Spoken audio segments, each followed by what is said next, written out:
6 years of marriage should mean something, right? But as I turned onto the gravel path leading to Brett's family lake house that Friday afternoon, I had no idea I was about to discover just how little I actually knew. The afternoon sun filtered through the tall pine trees lining the narrow road. I had packed Brett's favorite meal in insulated containers: garlic butter lobster tails, truffle mashed potatoes, and the chocolate lava cakes he always ordered at fancy restaurants. My trunk also held an overnight bag with the red silk nightgown he'd bought me last Christmas, still with tags on. I'd been planning this surprise for 2 weeks. Brett had been taking these fishing trips every month for the past year and a half. He always came back relaxed but distant, smelling like lake water and pine. He'd kiss my forehead, shower, and fall into bed.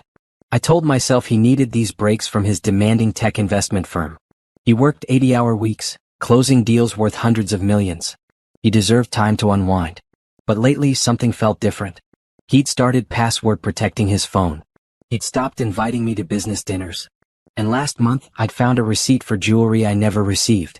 When I asked about it, he said it was for a client's wife. I believed him because that's what wives do, right?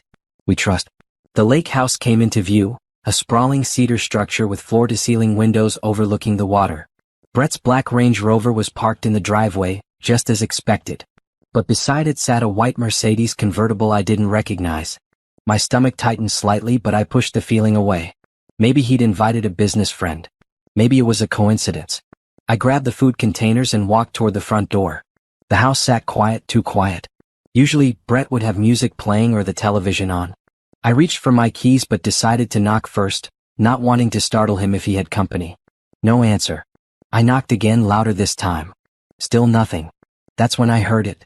A woman's laugh, light and carefree, coming from the deck that wrapped around to the back of the house. My heart started pounding, but my feet moved forward anyway, carrying me along the stone path that led to the rear of the property. I should have announced myself. I should have called out. But something made me stay quiet, made me peer around the corner of the house before making my presence known. And there they were. Brett sat in one of the oversized deck chairs, his fishing gear abandoned against the railing.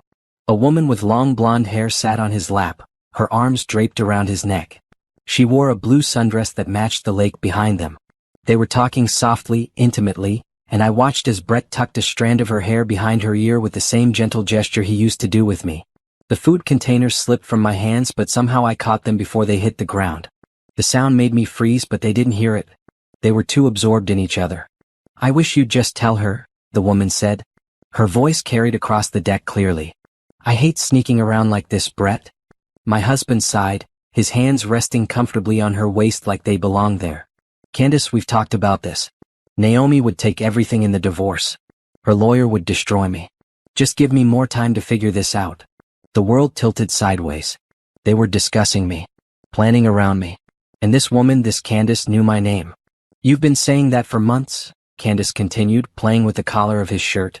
"I'm not getting any younger. We've been together for over a year now. Over a year." The words echoed in my skull. 18 months of fishing trips. 18 months of elaborate lies. 18 months of me being the fool who packed his bags and kissed him goodbye. I should have stormed onto that deck. I should have thrown the lobster tails at his head and demanded answers. But watching them together, seeing how natural they looked, how comfortable he was with his hands on her body, I realized something crucial. I needed evidence. I needed documentation. And most importantly, I needed a plan. My phone was in my jacket pocket. Moving as quietly as possible, I took it out and started taking photos. Click. Brett kissing her neck. Click. His hands sliding up her back. Click. Her laughing at something he whispered. I took at least 20 photos from different angles, making sure their faces were clear, making sure the lake house was visible in the background. Then I recorded a video. 3 full minutes of them talking about their relationship, about how long they'd been together, about their future plans. Brett mentioned looking at properties for them in the Bahamas. Candace talked about how she couldn't wait to stop hiding. My hands shook as I held the phone, but I forced myself to stay calm. I needed this. All of it. When I had enough evidence to bury him, I backed away slowly. I made it to my car without them hearing me, loaded the food containers into the back seat, and sat behind the wheel staring at nothing. The drive home took 3 hours, but I don't remember most of it. My mind kept replaying the scene on the deck. The easy way they touched each other. The familiarity between them. The life they were planning without me in it. I thought about all the times I'd defended Brett to my friends who said he worked too much. All the lonely nights I'd spent convincing myself our marriage was strong, that we were just going through a busy phase. All the times I'd looked at our wedding photos and felt grateful to have married someone successful and ambitious. What a complete fool I'd been. By the time I pulled into our driveway in the city, darkness had fallen. Our house, a modern 3-story brownstone in an exclusive neighborhood, looked like something from a magazine. I designed every room myself, choosing furniture and colors that I thought reflected both of us. Now I looked at it and saw nothing but a pretty cage I'd been living in. I walked inside and went straight to our home office. Brett's laptop sat on the desk, password protected as always now. But I knew he kept paper files in the bottom drawer, the ones he thought I never looked at. I pulled out folders and started photographing everything. Bank statements, business documents, tax returns, property deeds. Whatever information I could find, I documented. Then I checked our credit card statements going back 2 years. There it was, a pattern I'd been too trusting to notice before. Hotel charges in cities where Brett had supposedly been at business conferences. Jewelry purchases every few months. Restaurant bills for 2 at places I'd never been. Florist charges on random Tuesdays. The evidence of his double life was everywhere. I'd just been too naive to see it. I transferred all the photos and videos from my phone to a secure cloud account. Then I opened my laptop and started researching divorce attorneys. Not just any attorneys, but the ones who specialized in high net worth divorces. The ones who had reputations for destroying cheating spouses in court. It was 2 a.m. when I finally stopped. I had a list of lawyers to contact. I had evidence backed up in 3 separate locations. And I had something else, something that surprised me. I had clarity. This marriage was over. But I wasn't going to just walk away with nothing while Brett rode off into the sunset with his mistress. If he wanted out, he was going to pay for it.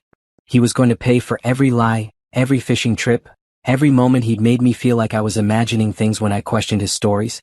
I went upstairs to our bedroom and looked at the king-sized bed we'd shared for 6 years. Tomorrow night, Brett would come home from his weekend trip, kiss my forehead, and pretend everything was fine. And I was going to let him because I needed time to build my case. But things were never going to be fine again. Our marriage had ended the moment I saw him with Candace on that deck. He just didn't know it yet. I grabbed my pillow and went to sleep in the guest room. I couldn't bear to lie in that bed alone anymore, waiting for a husband who'd rather be anywhere but home. As I lay there in the dark, I felt something unexpected: relief. The anxiety I'd been carrying for months, the constant worry that something was wrong, the nagging feeling that I was losing my husband's attention, all of it finally made sense now. I wasn't imagining things. I wasn't being paranoid or needy. I was being betrayed systematically and deliberately by the man who'd promised to love me forever. But he'd made one crucial mistake. He'd underestimated me. He thought I was the sweet, trusting wife who'd never question him, never fight back, never see through his lies. He was about to learn just how wrong he was. Saturday morning came with bright sunshine that felt offensive given the circumstances. I woke up in the guest room with my clothes still on, my neck stiff from crying into an unfamiliar pillow. For about 3 seconds I thought maybe yesterday had been a nightmare. Then I reached for my phone and saw the photo still saved there, and reality crashed back down. Brett wouldn't be home until Sunday evening. That gave me 36 hours to get myself together and figure out my next steps. I made coffee and sat at the kitchen island with my laptop. The research I'd done last night seemed surreal in daylight, but I opened the list of divorce attorneys I'd compiled and started making notes. Leonard Hayes kept appearing at the top of every best divorce lawyer search. He'd represented 3 celebrity wives in the past year alone, all of whom had walked away with massive settlements. His office didn't open until Monday, but I composed an email anyway, marking it urgent. I kept it brief: my billionaire husband is having an affair. I have extensive documentation. I need the best representation available for a high net worth divorce. Please contact me Monday morning. Before I could second-guess myself, I hit send. Then I turned my attention to our finances. Brett had always handled the money, saying I shouldn't worry about it. He gave me access to 1 credit card and a checking account with monthly deposits. I'd never questioned it because there was always enough for whatever I needed. Now I realized that enough might have been a tiny fraction of what we actually had. I logged into our primary bank account using Brett's laptop. I'd watched him type the password enough times to memorize it: Fisher 2019, the year he'd bought the lake house. The irony wasn't lost on me that he'd been using the affair location as his password. The account balance made me physically gasp. $843,000 just sitting there. And this was supposedly our household account. I started clicking through statements, my coffee growing cold beside me. Brett moved money constantly. 50,000 here, 100,000 there, always transferring funds between accounts. Some of the account numbers I recognized from documents in his office. Others were completely unfamiliar. Then I found something interesting. Every month, $25,000 moved from our joint account into something labeled Grant Property Holdings LLC. I'd never heard of it. I searched for the LLC online and found it registered in Delaware 2 years ago. The registered agent was a law firm I didn't recognize. No information about what properties it held or what it actually did. $25,000 a month for 2 years. That was $600,000 I knew nothing about. I kept digging. There were quarterly transfers to an account in the Cayman Islands. Annual payments to something called Clearwater Investments. Monthly charges to a property management company in the Bahamas. Brett hadn't just been having an affair. He'd been systematically hiding assets. My phone rang, making me jump. Simone's name flashed on the screen. My best friend always had perfect timing. "Please tell me you're free for brunch," she said without preamble. "I just found out Todd has been using my credit card to buy cryptocurrency without telling me, and I need to vent." Any other day, I would have listened sympathetically to Simone's boyfriend drama. Today, I needed her for something else. "Come over," I said. "Bring bagels. I have a lot to tell you." "That tone," Simone said slowly. "That's your serious tone. What happened?" "Just come over. Please." She arrived 40 minutes later with bagels, cream cheese, and 2 large coffees from my favorite cafe. Simone Taylor had been my best friend since college, the only person who'd known me before I became Brett Grant's wife. She was a freelance graphic designer with bright green eyes and box braids. She changed colors every month. Currently they were deep purple. She took one look at my face and set everything down on the counter. "Okay, tell me." So I did. I showed her the photos from the lake house. I played the video. I showed her the financial documents I'd been reviewing. And then I told her about my plan to hire Leonard Hayes and take Brett for everything I could get. Simone sat quietly through the whole thing, which was unusual for her. She was typically full of commentary and opinions.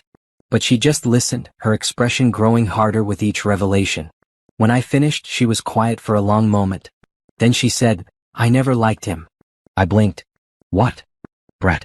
I never liked him. I tried to, for your sake. But he always seemed." She struggled for the word. "Calculating. Like everything was a transaction.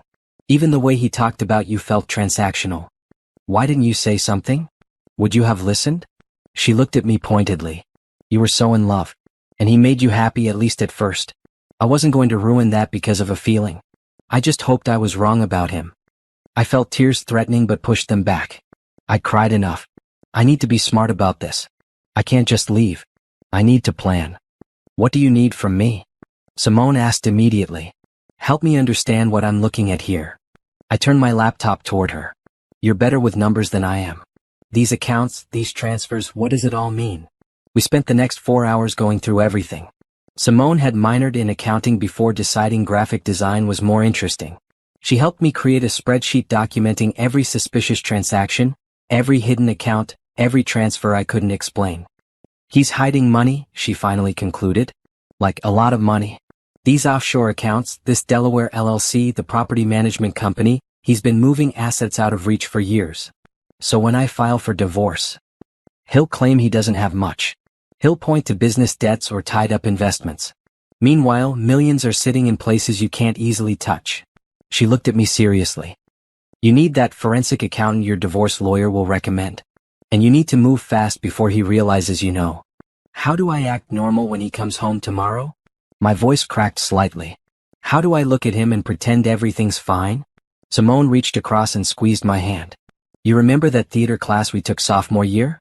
The one where you played that woman who was secretly planning to escape her controlling husband?" I actually smiled slightly at the memory. I got a standing ovation.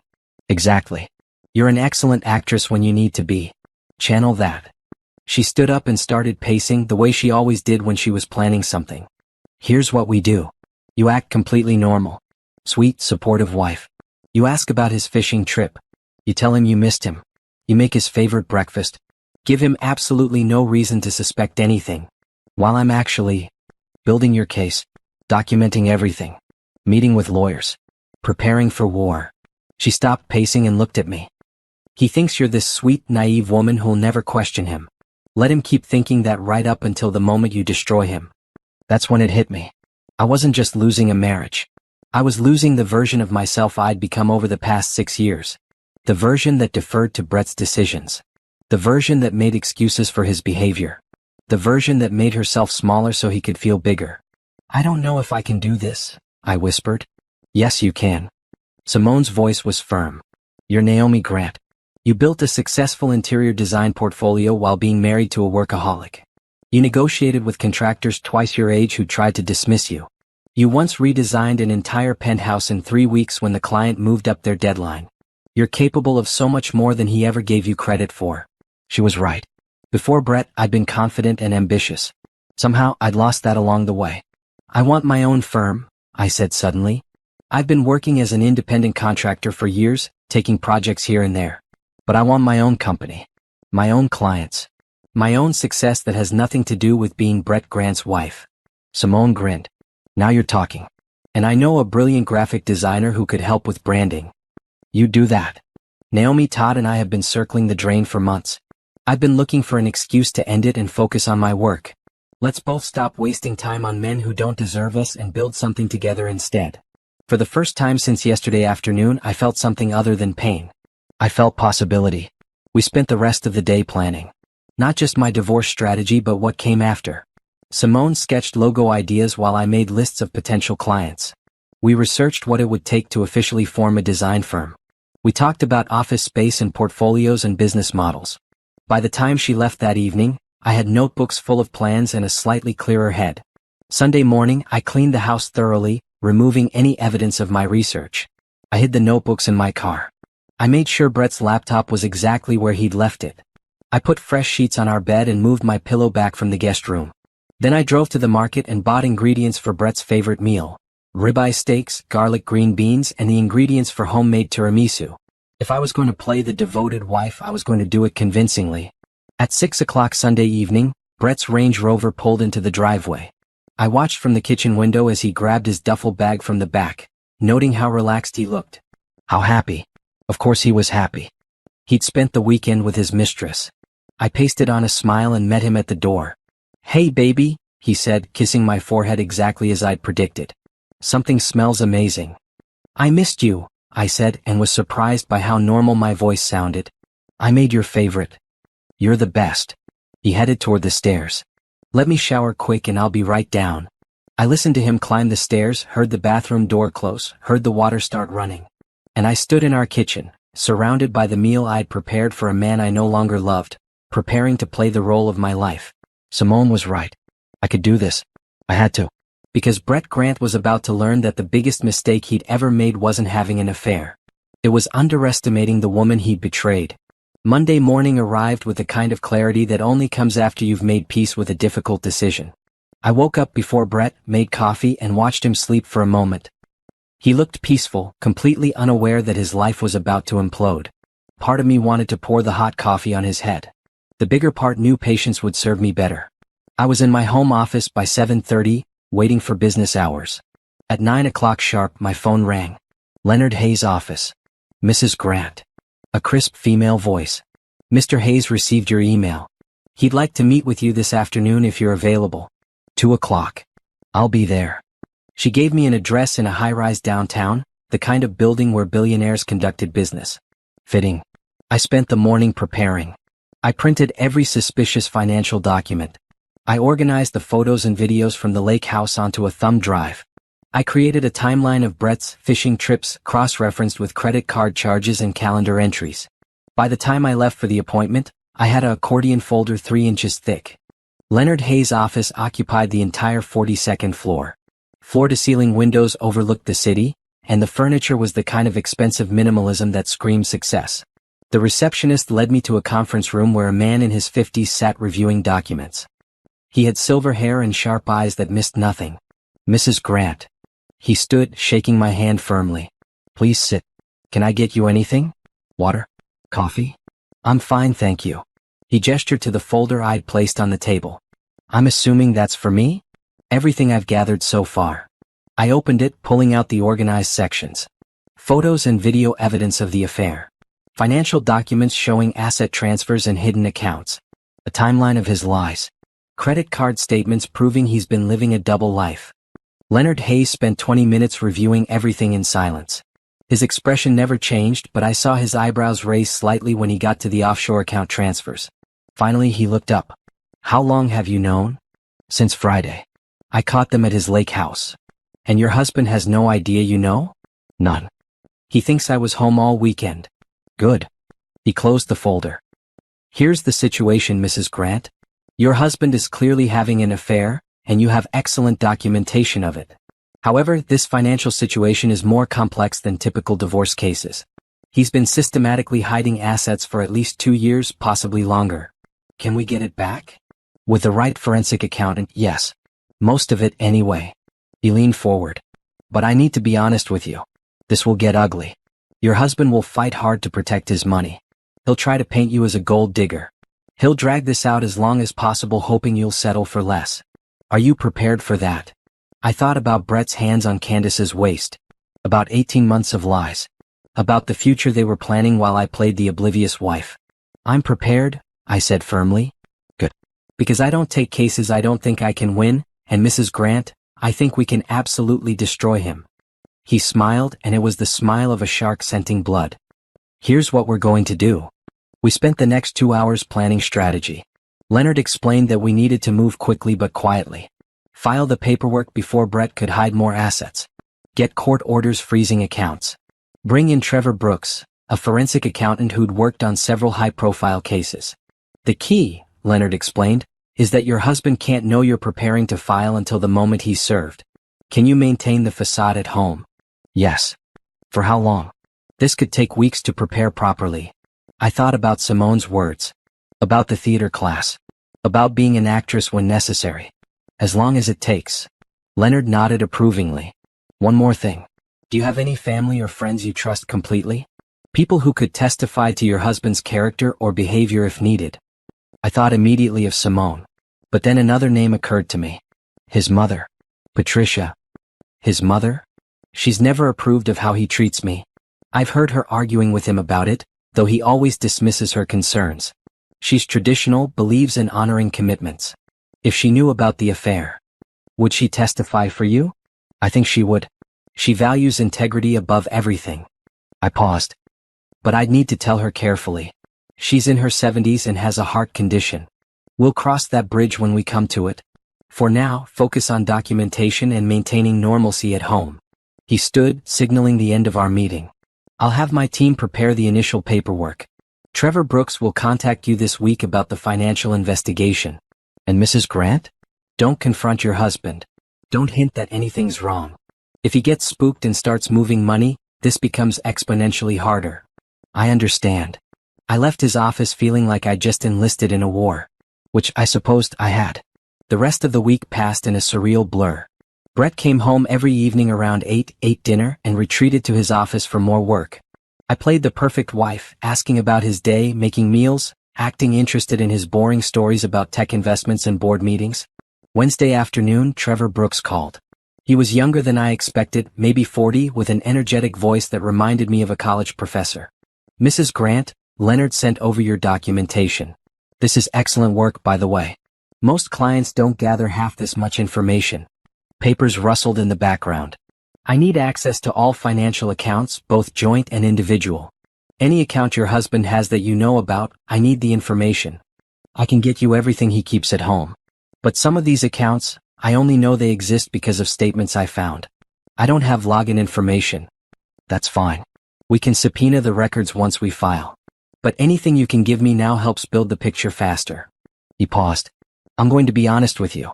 What your husband has done here, moving this much money offshore, using shell corporations, this goes beyond typical divorce asset protection. This looks like he's been planning something for a while. My stomach clenched. Planning what? Either planning to leave you or planning for something else. I can't say for sure yet. But men don't usually go to this much trouble to hide money unless they're preparing for a major life change. He cleared his throat. Have you noticed any other unusual behavior? Large purchases? New insurance policies? Changes to beneficiaries? I thought back over the past 2 years. He updated his will about a year ago. Said it was just routine stuff for the business. I need a copy of that will. It's in his office safe at home. Can you get it without him knowing? I looked at the clock. Brett wouldn't be home for another 4 hours. I can try. After we hung up, I went to Brett's home office and stared at the safe built into the wall behind a painting. I'd watched him open it dozens of times but never paid close attention to the combination. I tried his birthday. Nothing. The lake house purchase date. Nothing. Our wedding anniversary. The safe clicked open. My hands shook as I pulled out the contents. His passport. Stock certificates. Property deeds. And there, a folder labeled estate planning documents. I photographed every page, making sure the images were clear. Then I found something else, a second phone. An iPhone with a cracked screen hidden at the back of the safe. Brett's main phone was an iPhone with a distinctive blue case. This one was completely different. I pressed the power button but it was dead. I grabbed the charger from his desk and plugged it in, waiting while it came to life. No password. The phone opened directly to the home screen. Messages. Dozens of conversations. I scrolled through names I didn't recognize, messages that made my skin crawl. Candace was there, of course. But so were others. A woman named Rachel. Someone saved as Miami Girl. Another as Phoenix. He hadn't just been having one affair. He'd been having multiple affairs. I photographed everything, my hands steadier now with rage. Each conversation. Each photo he'd received. Each text about meeting up, about secrets, about how he couldn't wait to see them. The estate planning documents showed something else troubling. Brett had changed his beneficiaries 6 months ago. I wasn't listed anywhere. Everything went to Grant Family Trust, which I'd never heard of before. I sent all the photos to my secure cloud account, then carefully returned everything to the safe exactly as I'd found it. The burner phone went back on its charger, hidden in my office closet where I could keep monitoring it.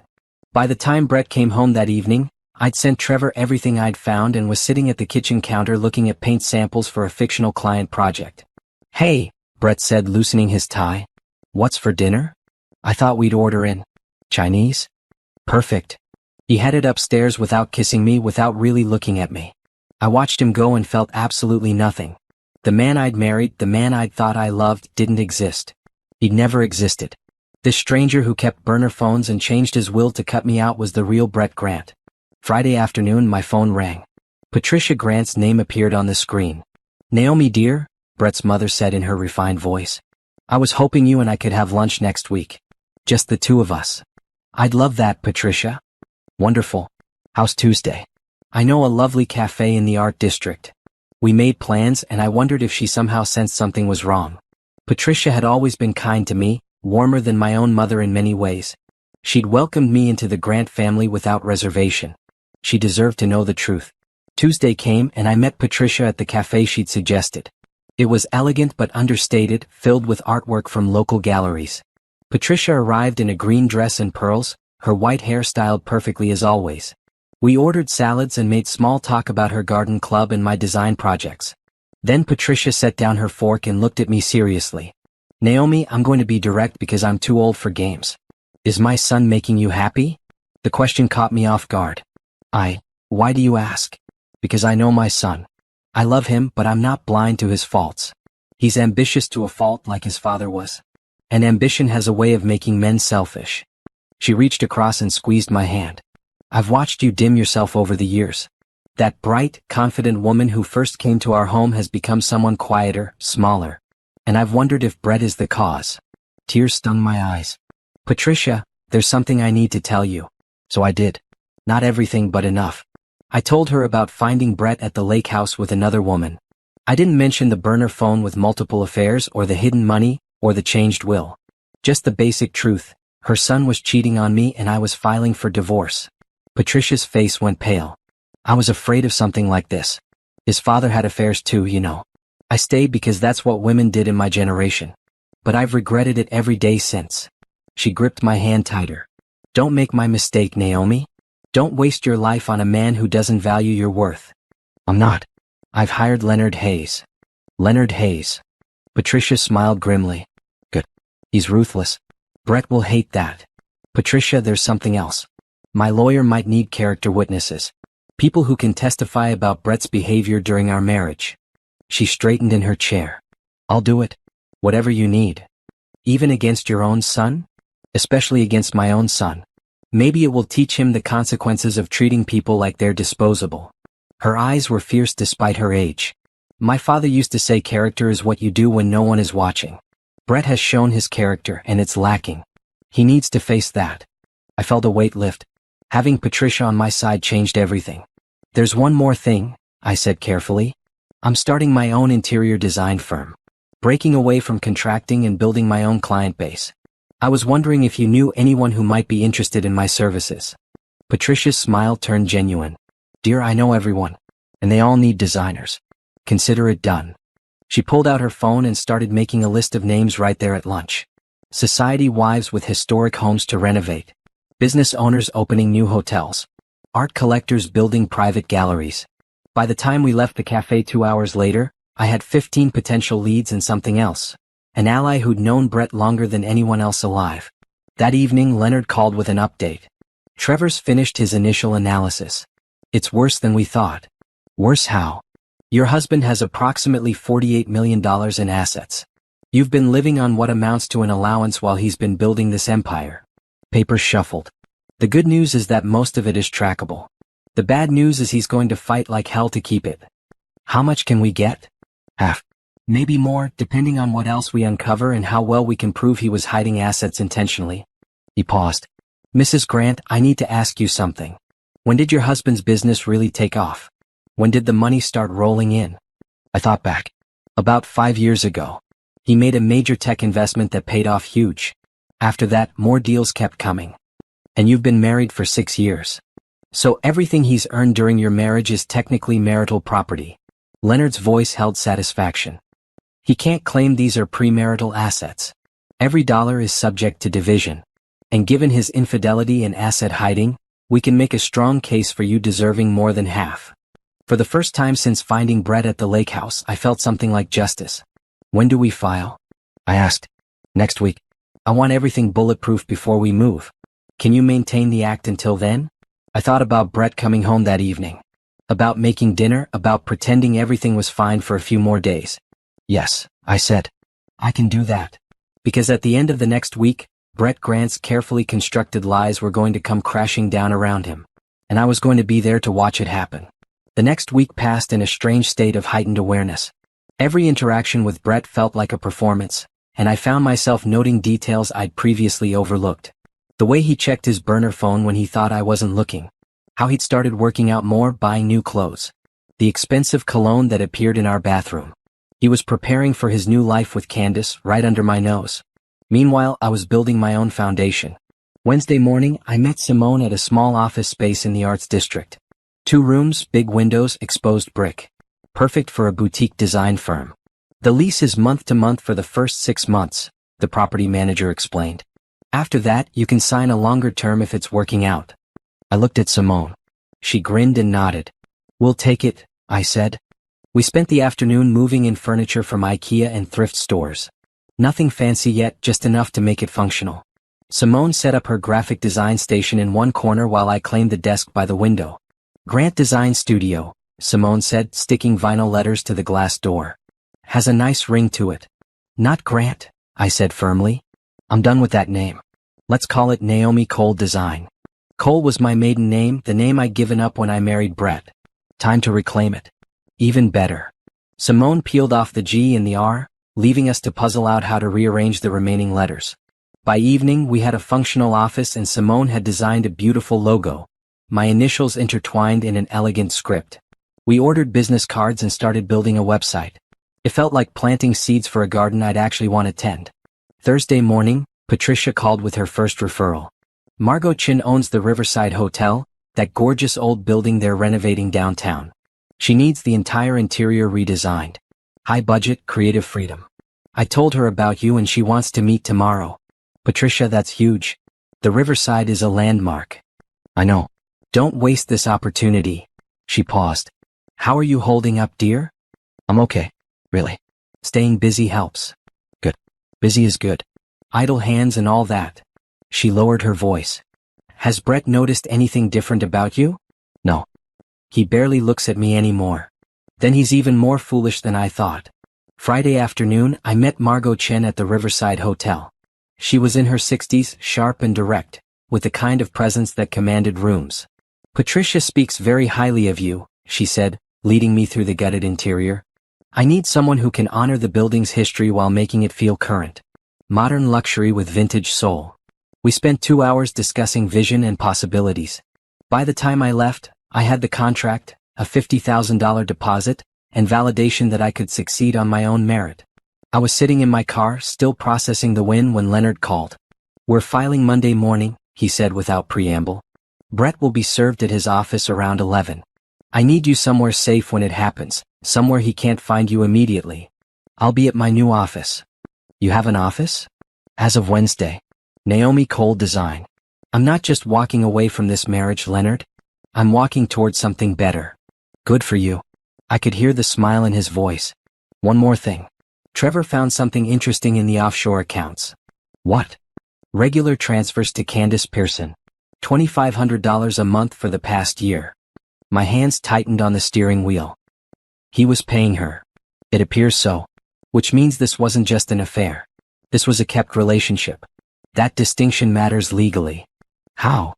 It shows premeditation. Systematic deception.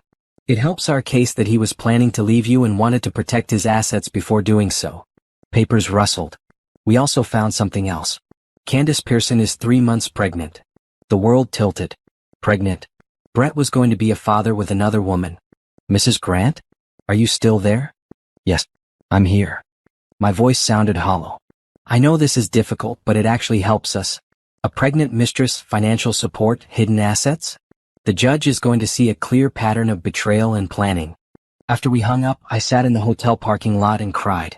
Not for Brett, not for our marriage, but for the future I'd imagined. I'd wanted children someday. We talked about it vaguely, and Brett always said later, when the business is more stable. Now I knew the truth. He didn't want children with me. He just wanted them with someone else. I drove to Simone's apartment instead of going home. She took one look at my face and pulled me inside. What happened? She's pregnant. Candace. Brett's going to be a father. Simone's expression went from sympathetic to furious in seconds. That absolute piece of trash. Are you okay? I don't know. I sank onto her couch. Part of me is relieved because it means I never have to wonder what if. But part of me is just sad. We were supposed to have that together someday. You can still have kids. Just not with him. And honestly, thank God for that, because can you imagine co-parenting with someone who keeps burner phones and offshore accounts? She was right, of course. But it still hurt. We ordered pizza and Simone let me vent for 2 hours. She didn't try to fix anything, just listened and occasionally threw in colorful descriptions of what Brett deserved. Monday changes everything, I said eventually. After he's served, there's no going back. Are you having second thoughts? No. Just, it's real now. This is really happening. Good. It should happen. He deserves every bad thing coming to him. She grabbed my hand. And you deserve everything good that's coming to you. The Riverside Project, your own firm, freedom from a lying cheater. This is your liberation, Naomi. Don't let sadness about what could have been stop you from celebrating what will be. Saturday and Sunday passed in a fog. Brett spent most of the weekend playing golf with business associates. I used the time to pack a bag of essentials and move it to my new office. Clothes, toiletries, important documents. Everything I'd need if I couldn't go home right away. Sunday evening, Brett came home sunburned and in a good mood. He'd shot under par for the first time, apparently.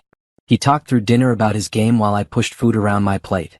You're quiet tonight, he observed. Everything okay? Just tired. I landed a big project this week. That's great, babe. He didn't ask any follow-up questions. Didn't ask what project or how I felt about it. Just went back to talking about golf. I realized that this was what our marriage had become. Him talking, me listening, both of us pretending it was enough. I might need to travel next month, Brett said casually as we cleared dishes. There's a tech conference in Miami. Miami, where Miami girl from his burner phone lived. Sounds good, I said evenly. Let me know the dates. He wouldn't be going to Miami. By next month, he'd be dealing with divorce proceedings and forensic accountants and the implosion of his carefully constructed double life. Monday morning arrived with perfect weather, as if the universe had a sense of irony. Brett left for work at 7:30 like always. I waited until 8, then drove to my office instead of to the gym where I usually spent Monday mornings. Simone met me there with coffee and bagels. You ready? She asked. No. But I'm doing it anyway. At exactly 9 o'clock, Leonard called. The paperwork's filed. Process server is on his way to Brett's office now. Should happen within the hour. Okay. Stay where you are. Don't answer calls from Brett. Let him stew for a while. We'll schedule a meeting for later this week to discuss next steps. Thank you, Leonard. Don't thank me yet. This is where it gets ugly. He hung up. I stared at my phone, imagining Brett in his corner office with city views. Imagining the moment someone would walk in and hand him papers that would change everything. Coffee, Simone said firmly, pressing a cup into my hands. And then we're working on the Riverside project. You need to stay busy. She was right. We spent the next 2 hours reviewing fabric samples and architectural plans for the hotel. At 11:17 my phone started ringing. Brett's name flashed on the screen. Don't answer, Simone said. The call went to voicemail. Immediately he called again. And again. And again. After the 6th call, text messages started flooding in. What the hell, Naomi? Call me right now. This is insane. You can't be serious. Call me. I turned my phone face down on the desk and tried to focus on work. But my hands were shaking and I couldn't concentrate. At noon, my phone rang with an unknown number. I almost didn't answer, but something made me pick up. Mrs. Grant. A woman's voice I didn't recognize. This is Andrea from Mr. Grant's office. Mr. Grant asked me to call because you're not answering his calls. He says it's urgent. Tell Mr. Grant to speak to my attorney, Leonard Hayes. I hung up. Simone was grinning. That was cold. I loved it. I'm terrified. You're also brave. Don't forget that part. My phone rang again. This time it was Leonard. Your husband just called me. He's upset. That's putting it mildly, I'm guessing. He alternated between threatening to destroy you in court and begging to talk to you. I told him all communication goes through me now. He didn't take it well. What happens next? He has 30 days to respond to the petition. His lawyer will reach out to me this week to discuss terms. In the meantime, the court has frozen the offshore accounts pending investigation. He can't move any more money around. Good. One more thing. Be prepared for him to show up at your house. He's not going to just accept this. I'm staying with a friend tonight. Smart. I'll call you tomorrow with updates. The rest of the day felt surreal. Every time my phone buzzed, my heart raced. Brett called 15 more times from different numbers.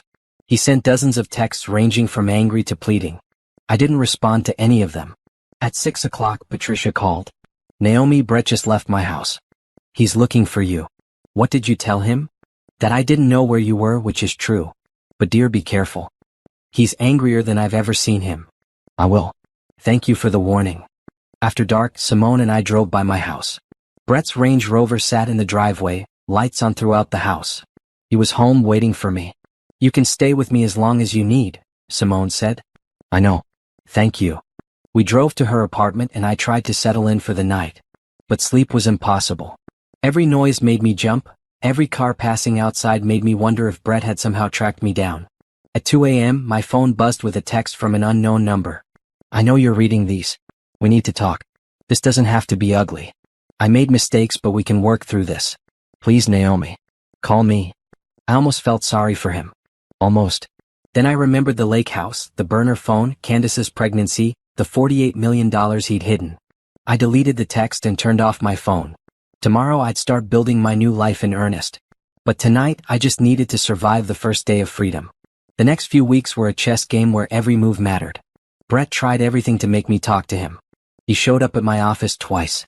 Security escorted him out both times. He sent flowers with apologetic cards. I donated them to a nursing home. He even tried to use Patricia as a mediator, not knowing she was on my side. He wants marriage counseling, Patricia reported over lunch. Says you're being unreasonable. Of course he does. I told him that ships sailed when he started sleeping with other women. She sipped her tea delicately. He didn't like that. Meanwhile, Trevor Brooks was uncovering more damning evidence. The Grant Property Holdings LLC owned 3 condos, one in Miami, one in Phoenix, one in the Bahamas. All 3 cities where Brett had business trips regularly. All 3 cities where women from his burner phone lived. He's been maintaining separate residences for his affairs, Trevor explained during a conference call with Leonard. The monthly payments you found? Those are rent and utilities. Can we prove he used marital funds for this? Leonard asked. Absolutely. Every payment traces back to accounts funded by his business income during the marriage. It's textbook dissipation of marital assets. I sat in my office, listening to them dissect Brett's lies, and felt nothing but cold satisfaction. Every revelation made our case stronger. But I wanted more than a good court case. I wanted consequences beyond financial penalties. I wanted the world to see who Brett Grant really was. That's when I started making strategic calls. First, I contacted 3 business associates' wives I'd become friendly with over the years. Women who'd invited me to charity events and garden parties. Women whose husbands were Brett's partners in various deals. "Helen, I need to tell you something about Brett," I said to the first one. "I'm filing for divorce because he's been having affairs. Multiple affairs. And I'm worried some of the business ventures he's involved in might not be completely legitimate." Helen Richmond was a retired prosecutor with sharp instincts. "Tell me everything." I did. About the offshore accounts, the shell corporations, the hidden assets. Not everything Trevor had found, but enough to plant seeds of concern. "My husband has money invested in Brett's new tech fund," Helen said slowly. "If there are irregularities." "I'm not saying there definitely are. I'm just saying you might want your husband to look closely at the paperwork." After we hung up, I made similar calls to 2 other wives. Within a week, Brett's business partners were asking questions, requesting audits, pulling out of deals. His carefully built reputation started cracking. Then I did something that probably crossed a line, but I couldn't bring myself to care. I created an anonymous email account and sent a simple message to Candace's work address. "Ask Brett about Miami Girl. And Phoenix." And the burner phone in his office safe. 3 days later, Leonard called with an update. "Your husband's mistress just filed a paternity suit demanding child support and a financial settlement. She claims he promised to marry her and set her up in a house, then reneged on the deal. She found out about the others. However she found out, it's helping us. She's subpoenaing his financial records for her case, which gives us more ammunition for ours." He paused. "Did you have anything to do with her finding out?" "Would it matter if I did?" "Legally, no. Ethically, it's a gray area. Personally, I think it's brilliant." Candace's lawsuit was public record. Within days, the story spread through Brett's social circles.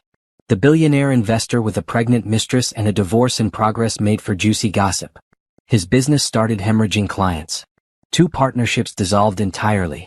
The tech fund he was raising money for stalled as investors backed out. I watched it all unfold from my office where business was booming. Patricia's referrals kept coming. The Riverside Hotel project was progressing beautifully. I'd hired 2 junior designers to help with overflow work. Naomi Cole Design was becoming a real company. One evening, about 6 weeks after serving Brett, I was working late at the office when my phone rang. Brett's number. I almost didn't answer, but curiosity won. "What do you want?" "Naomi." His voice was rough, defeated. "Please. Can we just talk?" "We have nothing to talk about." "Yes, we do. I need to explain." "Explain what? The affairs? The hidden money? Which part needs explanation, Brett?" "I made mistakes, but you're destroying my life. My business is falling apart. My partners are suing me. Candace is taking me to court. This is too much. Too much." I laughed, and it sounded harsh even to me. "You spent 18 months lying to my face. You hid millions of dollars. You got another woman pregnant. But I'm the one going too far. I never meant for any of this to happen. You absolutely meant for it to happen. You just didn't mean to get caught." I took a breath. "We're done, Brett. Sign the settlement papers Leonard sent you and let's end this." "Those terms are ridiculous. You want half of everything." "I'm entitled to half. We were married for 6 years. That's how community property works. You didn't earn any of that money." And there it was. His true feelings finally out in the open. "You're right," I said calmly. "I didn't close deals or invest in tech startups. I just managed your household, hosted your business dinners, made sure you had clean clothes and hot meals. I networked with clients' wives, built relationships that helped you land contracts. I designed our home to impress the partners you wanted to woo. I gave up my own career ambitions to support yours. But you're right, Brett. I didn't earn anything." Silence on the other end. "Sign the papers," I said. "Or I'll see you in court, where I'll make sure every ugly detail becomes public record." I hung up before he could respond. The next morning, Trevor called with more news. We found the Grant family trust documents. The one where he changed his beneficiaries. And? The trust was established 2 years ago with Candace listed as a secondary beneficiary. If something happened to Brett, she would have inherited millions. He was planning this for 2 years? It appears so. But here's the interesting part. About 6 months ago, he tried to add another beneficiary. Someone named Rachel Monroe. Miami girl. He'd been planning to leave Candace for someone else. These men, Trevor said wearily. They think they're so smart, but they always leave trails. By noon, Leonard had filed motions to invalidate the trust and restore me as the primary beneficiary on Brett's life insurance and retirement accounts. The court granted them immediately. Brett was losing on every front. That weekend, I was at the office finalizing designs for the Riverside Hotel when someone knocked on the door. I looked up to see a woman I didn't recognize. Blonde, probably late 20s, casually dressed. Candace. I stood slowly. You need to leave. Please. Just give me 5 minutes. She looked tired, her face puffy in the way of early pregnancy. I didn't know about you at first. I swear. I don't care. He told me he was divorced. That you'd split up amicably and were just waiting for paperwork to finalize. I believed him for almost a year before I got suspicious. Despite myself, I was curious. What made you suspicious? He wouldn't let me call him at home. Wouldn't spend holidays with me. Always had excuses for why I couldn't meet his family. She wrapped her arms around herself. Then I got pregnant and he started acting strange. Distant. That's when I hired a private investigator and learned the truth. What do you want from me, Candace? I just wanted to say I'm sorry. I know that's not enough, but I am. If I'd known he was married, I never would have. She trailed off. And I wanted you to know I'm not trying to get anything from you in this divorce. My lawsuit is against him, not you. That's big of you, considering you slept with my husband for 18 months. You're right. I'm sorry. She turned to leave, then stopped. For what it's worth, he's not who you think he is. The things I've learned about him since all this started, he's worse than either of us knew. After she left, I sat at my desk for a long time. Part of me hated her for her role in this. But a bigger part recognized that we'd both been lied to by the same man. 2 days later, Leonard called with news that made all the maneuvering worthwhile. Brett's agreed to settle. He'll sign the papers this week. What changed? His business is tanking and he can't afford a protracted court battle. Plus, Candace's paternity suit is draining his resources. He's desperate to end at least one of his legal problems. What's the final settlement? $24 million in assets and property. Ongoing alimony of $50,000 a month for 5 years. You keep the brownstone, the lake house, and 3 investment properties. He keeps his business and retirement accounts, though those are depleted from legal fees and settlements. $24 million. It was more money than I'd ever imagined having. That's half of what Trevor found. The other half got eaten by debt, legal fees, and hiding it so poorly that investigators found it. This is what's actually liquidatable right now. It's a solid win. When do I sign? Friday. Judge will finalize everything at a hearing. You don't have to face Brett if you don't want to. I want to be there. You sure? I want to watch him sign away his lies. Friday morning, I dressed in a green suit that made me feel powerful. Simone came with me to the courthouse, sitting in the gallery while I sat at a table with Leonard. Brett arrived with his lawyer, looking like he'd aged 10 years. His expensive suit couldn't hide the weight loss or the dark circles under his eyes. The proceedings were brief. The judge reviewed the settlement terms, confirmed we both understood them, and asked if we agreed. Yes, Your Honor, I said clearly. Brett hesitated just long enough to be noticeable. Yes, Your Honor. We signed the papers. Just like that, 6 years of marriage dissolved into legal documents and property divisions.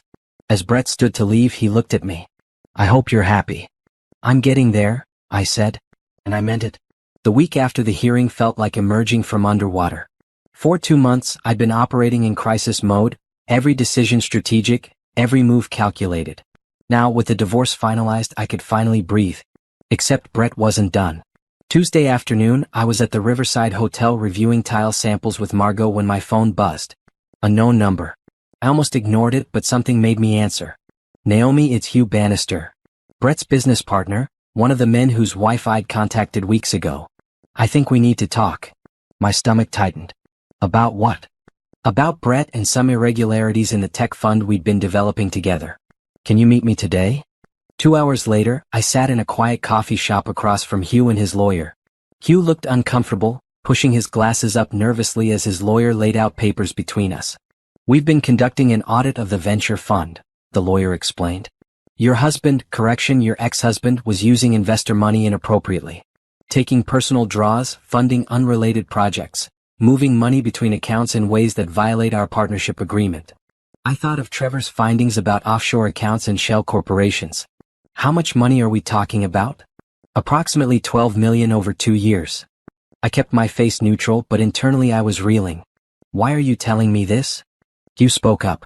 Because some of that money went into accounts we think you might have information about.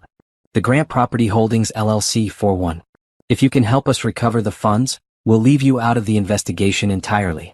But if you don't cooperate, are you threatening me? We're offering you a way to stay clear of a very messy situation, the lawyer said smoothly. Brett's going down for fraud. The question is whether you go down with him. I stood up. I have no information about Brett's business dealings.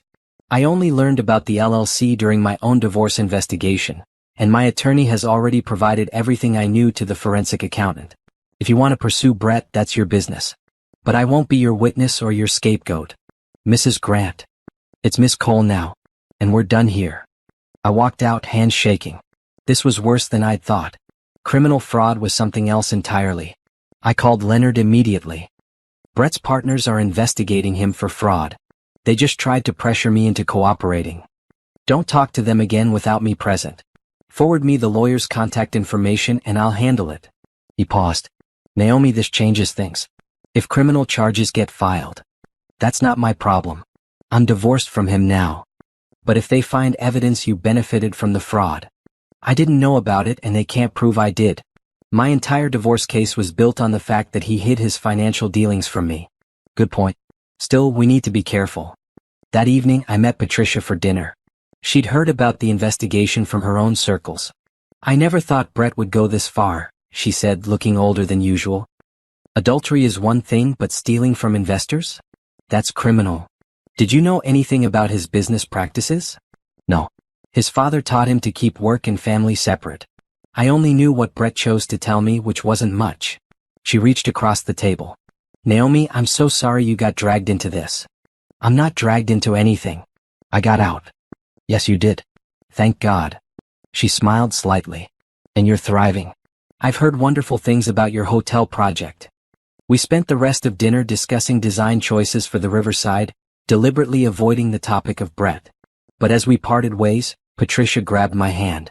Whatever happens to my son, he brought it on himself. Don't feel guilty about any of it.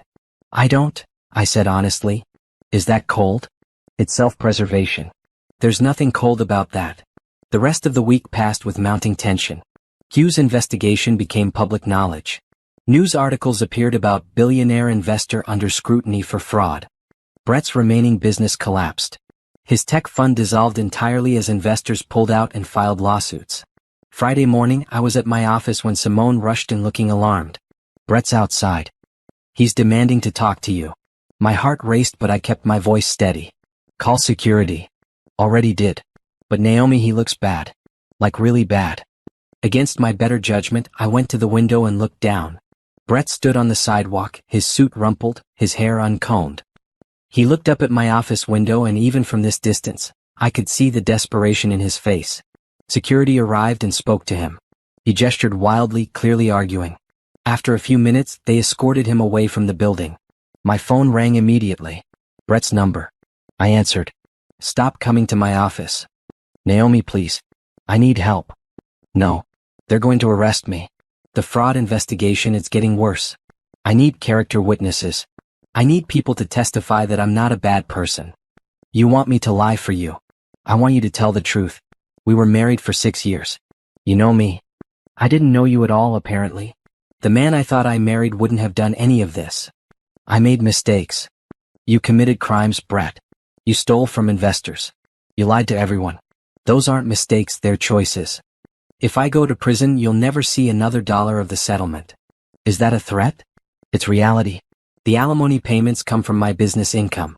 If I'm in prison, there is no income. Then you should have thought about that before you committed fraud. I took a deep breath. Here's what I know, Brett. You spent our entire marriage lying to me, cheating on me, stealing from people who trusted you. And now that you're facing consequences, you want me to save you. But I won't. Not because I'm cruel, but because you need to face what you've done. So that's it? You're just going to abandon me? You abandoned us the moment you chose Candace, and Rachel, and whoever else there was. You made your choices, now live with them. I hung up and blocked his number. Simone was standing in the doorway. You okay? Yeah. Actually, I am. And I was. For the first time since finding Brett at the lake house, I felt completely at peace with my decisions. Monday morning, Leonard called with an update. Brett was arrested this morning. Fraud charges, multiple counts. He made bail, but the trial will happen in about 6 months. What does that mean for my settlement? The court's putting protections in place. Your property distributions are finalized and can't be touched. The alimony might be impacted if he's convicted and can't earn income, but we'll cross that bridge when we come to it. I don't need his money anymore anyway. The business is doing well. That's good, because things are going to get worse for him before they get better. Leonard was right. Over the next month, more details emerged. Brett had been running an elaborate scheme, promising investors huge returns while funneling money into personal accounts. The properties in Miami, Phoenix, and the Bahamas weren't just love nests. They were part of a fraudulent real estate portfolio he'd claimed as business investments. Candace's lawsuit escalated as her lawyers discovered she'd been lied to about his finances. Brett had promised her a house and security, using investor money to buy her affection. The whole thing was messier than anyone had imagined. Through it all, I kept working. The Riverside Hotel project wrapped up on time and under budget. Margot was so pleased she recommended me to 3 other property developers. My portfolio grew. My staff expanded to 5 people. Naomi Cole Design became one of the most sought-after firms in the city. 3 months after the divorce, I was featured in a local business magazine. From betrayal to business success, how one woman built her dream after divorce. The article talked about my journey without naming Brett, but anyone who followed society news knew who my ex-husband was. The morning the article published, Patricia called. I'm so proud of you. You've taken something terrible and built something beautiful. Thank you. That means a lot. Brett called me yesterday. He wanted me to call you to ask you to testify on his behalf at the trial. What did you tell him? That he's fortunate I'm still taking his calls at all, and that if he wants character witnesses, he should try being a person of character. She paused. I won't be testifying for him either. I love my son, but I can't lie about who he is. I'm sorry you're going through this. Don't be. I raised him to be better than this. Whatever happens now is his own doing. Brett's trial date was set for early December. As it approached, his lawyers contacted Leonard multiple times asking if I'd testify. Each time Leonard told them no. They're desperate, he explained during one of our calls. The prosecution has a solid case and Brett has no defense. They're hoping sympathy from an ex-wife might sway the jury. They won't get it from me. Good. Stay far away from this. You've moved on. Let him face this alone. The week before the trial, I ran into Candace at a grocery store. She was obviously pregnant now, her belly prominent under a loose dress. We made eye contact across the produce section. For a moment, neither of us moved. Then she walked over. Hi, she said awkwardly. Hi. I'm not testifying either. In case you were wondering. My lawyer advised against it. Good. She touched her stomach unconsciously. I'm having a girl. Brett doesn't know. He hasn't tried to contact me since the arrest. I didn't know what to say. This woman was carrying my ex-husband's child, but she was also another victim of his lies. I hope things work out for you, I said finally. Thanks. You too. She hesitated. Your business, I've seen the articles. You're doing really well. I am. Good. At least one of us got something positive out of this mess. We parted ways and I realized I didn't hate her anymore. She was just another person trying to rebuild after Brett's destruction. The trial lasted 3 weeks. I didn't attend, but news coverage was constant. Former investors testified about their losses. Business partners detailed Brett's lies. Forensic accountants walked the jury through complex financial schemes. Brett's defense was weak, claiming misunderstandings and poor record-keeping rather than intentional fraud. No one believed him. The jury deliberated for 2 days. When the verdict came back, Leonard called immediately. Guilty on all counts. Sentencing in 6 weeks. How long? Could be anywhere from 5 to 15 years depending on the judge. I sat in my office looking out at the city skyline and felt nothing. No satisfaction, no sadness, just acceptance. This was how it ended. Not with reconciliation or forgiveness, but with consequences. Brett had built his empire on lies. Now that empire had crumbled, and he was facing the reality of his choices. And I was free. The 6 weeks between Brett's conviction and sentencing felt like watching dominoes fall in slow motion. Each day brought new revelations about the extent of his fraud, and with each revelation more of his former life crumbled away.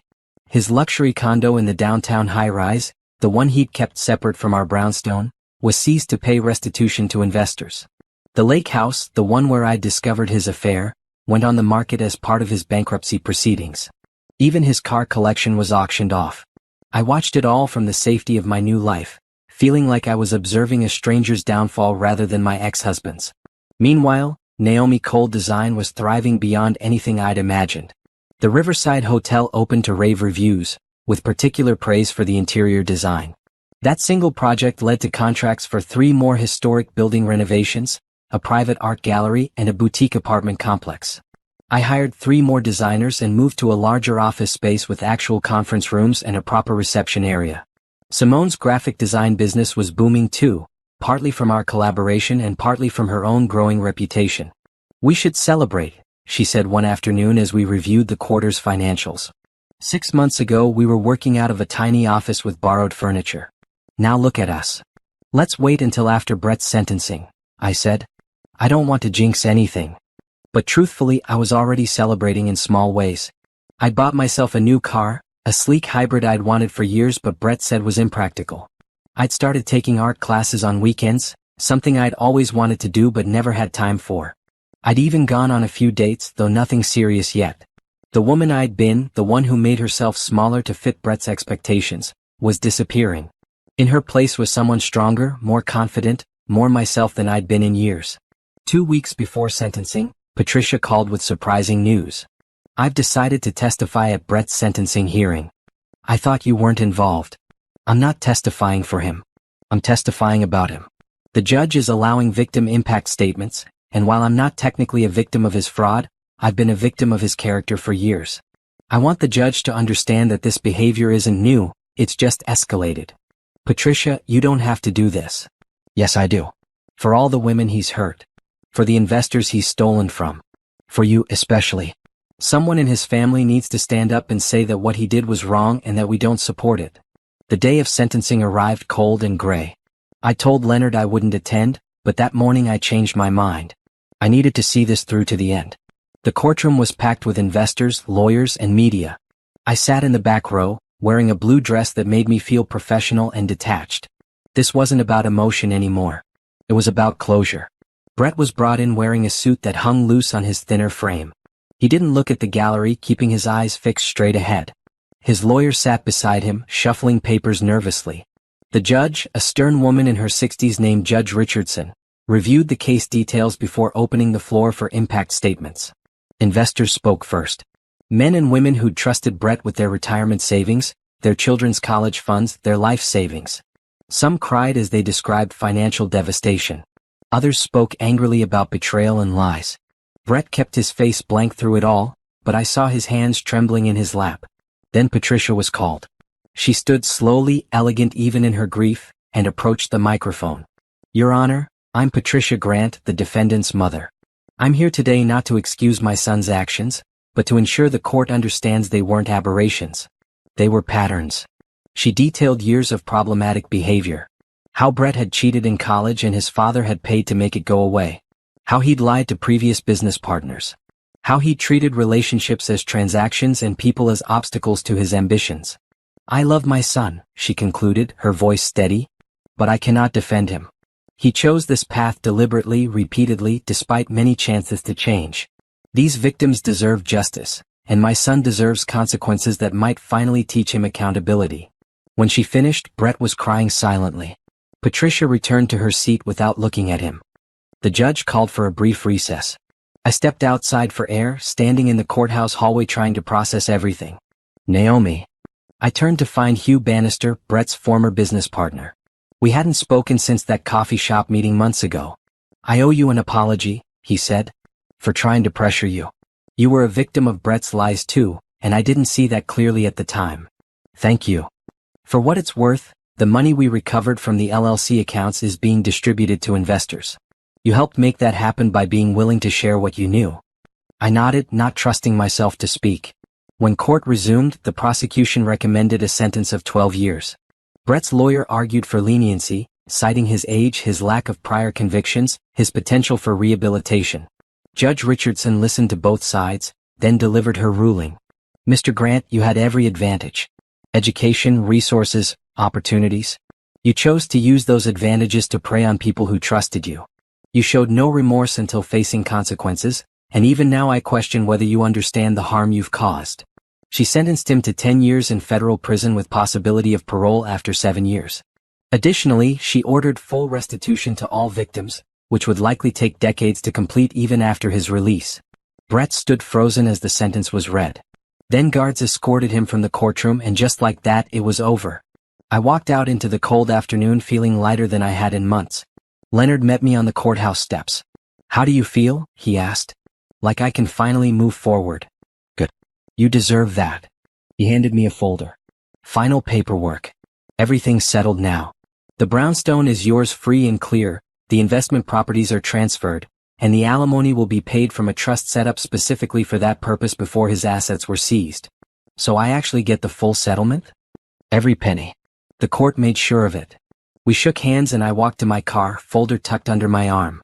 10 years ago, I'd walked down an aisle believing I was marrying my forever. 6 years ago, I'd settled into a marriage that I thought was solid. 2 months ago, I'd finalized a divorce from a man I never really knew.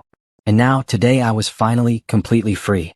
That evening, I met Simone at our favorite restaurant. She raised her glass of wine in a toast. "To new beginnings." "To new beginnings," I echoed. We spent dinner laughing and planning future projects. The sentencing had been all over the news, and we both knew my name was mentioned in relation to Brett's case. But for the first time, that didn't bother me.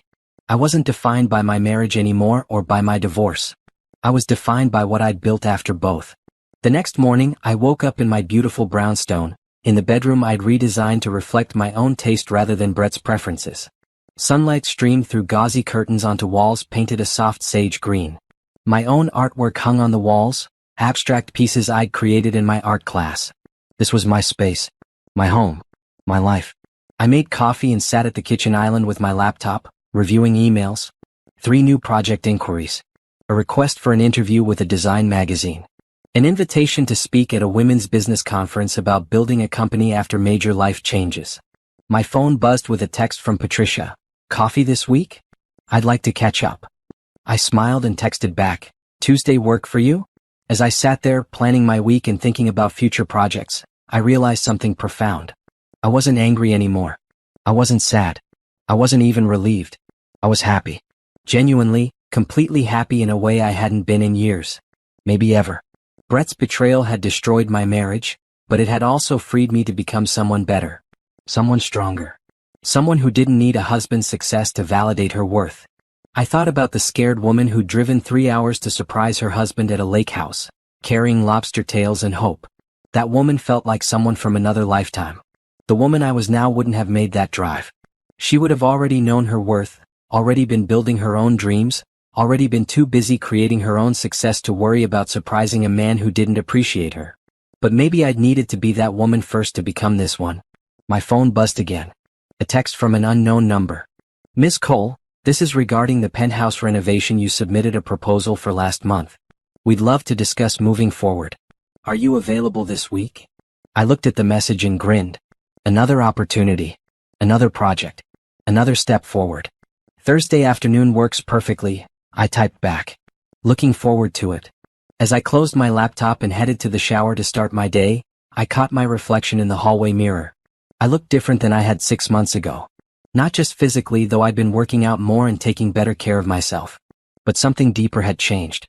I looked confident, capable, content. I looked like a woman who knew exactly who she was and what she wanted.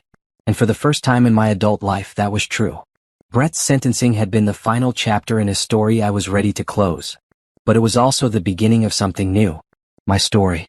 The one I got to write myself without anyone else's input or interference. And it was going to be spectacular.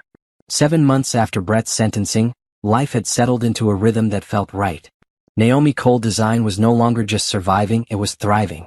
We'd expanded to a team of 8, moved into a converted warehouse space with soaring ceilings and natural light, and built a client list that included some of the most prestigious names in the city.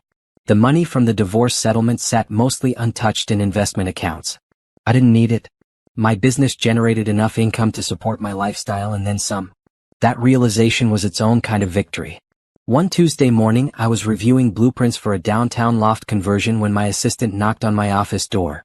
"Naomi, there's a reporter here from Metropolitan Design magazine. She says she has an appointment."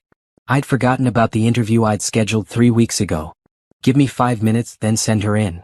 The reporter, Zoe Chin, was younger than I expected, maybe mid-20s, with bright eyes and an enthusiasm that reminded me of my younger self. "Thank you for agreeing to this," she said, pulling out a recorder. "Our readers are fascinated by your story. Woman leaves difficult marriage, starts her own firm, becomes one of the most successful designers in the city within a year. That's inspiring." "It wasn't quite that simple," I said, smiling. "There was a lot of fear and uncertainty in between." We talked for over an hour. I was careful not to mention Brett by name, though Zoe clearly knew who my ex-husband was. Instead, I focused on the business side of things. How I'd built client relationships. How I'd learned to trust my own instincts. How I'd surrounded myself with talented people who shared my vision. "What advice would you give to women who are thinking about leaving unhappy situations but are afraid to start over?" Zoe asked toward the end. I thought about that carefully. I tell them that starting over is terrifying. But staying in something that diminishes you is worse. The fear doesn't go away, you just learn to move forward in spite of it. And you discover that you're capable of more than you ever imagined. After Zoe left, I sat at my desk feeling reflective. A year ago, I'd been packing food for a fishing trip, completely unaware that my life was about to implode. Now I was being interviewed about my success story. Life was strange. That afternoon, I had a meeting with a potential client at their penthouse. The elevator opened directly into the apartment, revealing floor-to-ceiling windows with stunning city views. "Miss Cole." A man in his 50s extended his hand. "Richard Morrison. Thanks for coming." We toured the space while he explained his vision. Modern minimalism with warm touches, spaces for entertaining but also intimate corners for quiet. It was a good project, exactly the kind of work I loved. As we discussed timelines and budgets, Richard's wife joined us. She was elegant, probably late 40s, with kind eyes. "I've been following your work," she said. "The Riverside Hotel is stunning. And I admire how you've built your business after." She trailed off diplomatically. "After my divorce, I finished for her." "Thank you. It's been quite a journey." "I imagine so. My sister went through something similar a few years ago. Husband's affair, messy divorce. She's doing well now, but those first few months were brutal." We spent another hour discussing design concepts, and by the time I left, I had a signed contract and a $50,000 deposit. Driving back to the office, I found myself thinking about Brett. I hadn't in a while, but sometimes random things triggered memories. I wondered how he was adjusting to prison life. Whether he regretted his choices or still blamed everyone else for his circumstances. Then I realized I didn't actually care. Whatever he was going through was his own making. And I'd moved so far past that chapter of my life that he felt like a character from a book I'd once read rather than someone I'd been married to. That evening, I met Simone for dinner at a new restaurant downtown. She arrived bursting with news. I got offered a position with a major advertising firm. Creative director position, huge salary, benefits, the whole package. "Simone, that's amazing." I turned it down. I blinked. "You what?" "I turned it down because I'd rather keep working with you. Building something we own together. Taking risks and reaping rewards.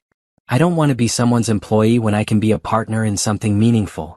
"Are you sure?" "That's a huge opportunity. So is what we're building." She leaned forward. "Naomi, in less than a year we've created something special. Your design work, my branding, our combined client relationships. Why would I give that up for a corporate job with a ceiling?" I felt tears pricking my eyes. "We should make it official then. Real partners. Equal stake in the business." "Really? Really? I couldn't have done any of this without you. You've been there through everything." We spent dinner hashing out details, scribbling notes on napkins and planning our future. By dessert, we'd outlined a partnership agreement that felt right for both of us. Walking to my car afterward, I felt overwhelmed with gratitude. Not just for Simone but for everything. For Patricia's unwavering support. For Leonard's excellent legal work. For Trevor's thorough investigation. For every client who'd taken a chance on my new company. For every friend who'd stood by me during the divorce. I thought betrayal would destroy me. Instead, it had revealed what I was capable of when I stopped making myself small for someone else's ego. The next week brought more good news. The design magazine feature published with a stunning photo shoot in my office. Orders for consultations tripled. My calendar filled up months in advance. Patricia called after seeing the article. "You look absolutely radiant, dear. I'm so proud of you. Thank you. For everything. I wouldn't have gotten through this without you." "Nonsense. You would have found a way. You're stronger than you know." She paused. "I visited Brett last week. I hadn't expected that." "How is he?" "Exactly as you'd expect. Angry, bitter, convinced he's the victim of circumstances beyond his control." She sighed. "I told him that until he takes responsibility for his choices, he'll never move forward." "He didn't want to hear it." "I'm sorry you're dealing with that." "Don't be. He's my son and I love him, but I don't have to enable his delusions. Part of loving someone is holding them accountable."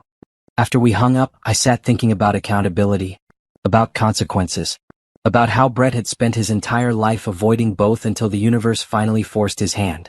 Meanwhile, I'd faced my own accountability. I'd had to confront how I'd allowed myself to become someone I wasn't. How I'd ignored red flags because I wanted to believe my marriage was fine. How I'd made excuses for behavior that shouldn't have been excused. The difference was that I'd learned from it. I'd changed.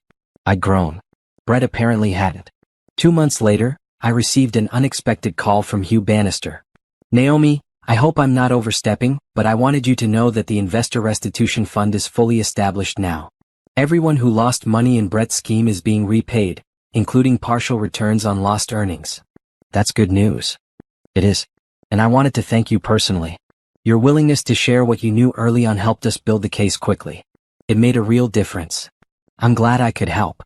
There's something else." He cleared his throat. "My firm is opening a new headquarters building next year. We're looking for a designer who can create spaces that balance corporate professionalism with creativity. Your name keeps coming up. Are you offering me the project?" "I'm saying we'd like to schedule a meeting to discuss it.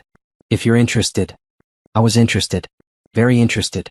We met the following week, and within a month I'd signed the biggest contract of my career. A multi-million-dollar project that would take at least a year and would solidify Naomi Cole Design as a major player in commercial design. Simone and I celebrated by taking the entire staff out for an expensive dinner. As we sat around the table, laughing and toasting our success, I looked at the team we'd built and felt overwhelmed with pride. These people believed in what we were creating. They joined a company that was less than a year old because they saw potential. And together we were exceeding even our own expectations. "Speech," someone called out, and soon everyone was chanting it. I stood, raising my glass. A year ago I was starting over from nothing. Scared, hurt, uncertain about everything. I could have let that define me. Instead, I decided to build something new. Something mine. But I couldn't have done it alone. I looked around the table. Every person here has contributed to this success. Your talent, your dedication, your belief in what we're building. This isn't my company. It's ours. And I promise you we're just getting started. The toast was enthusiastic, and I sat down feeling like I'd finally found where I belonged. That night, alone in my brownstone, I poured a glass of wine and sat on my back patio. The garden I'd redesigned bloomed with late-season flowers, and string lights created a warm ambience. I thought about the woman I'd been, driving to that lake house with lobster tails and false hope. About the woman I'd become, confident and successful and genuinely happy. The journey between those two versions of myself had been painful, but it had also been necessary. Brett's betrayal had been the catalyst, but my response had been the real transformation. I could have crumbled. Could have let the divorce defeat me. Instead, I'd chosen to rebuild, to grow, to become someone better. And in doing so, I discovered something crucial. I didn't need someone else to complete me or validate my worth. I was enough all by myself. The victory wasn't just financial, though the settlement had been substantial. It wasn't just professional, though my business was booming. The real victory was internal.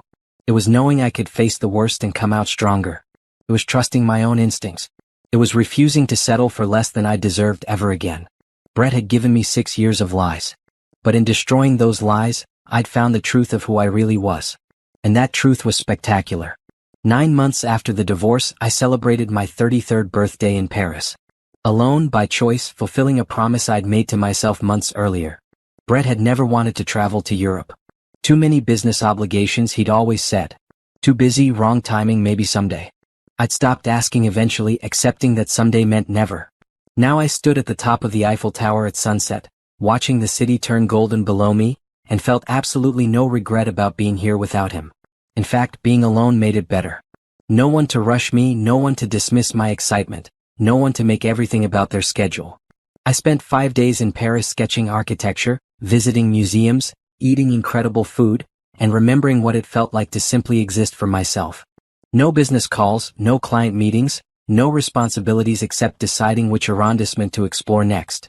On my last evening, I sat at a cafe near Notre Dame with a notebook full of design inspiration and a heart full of contentment. A text came through from Simone. "How's Paris treating you?"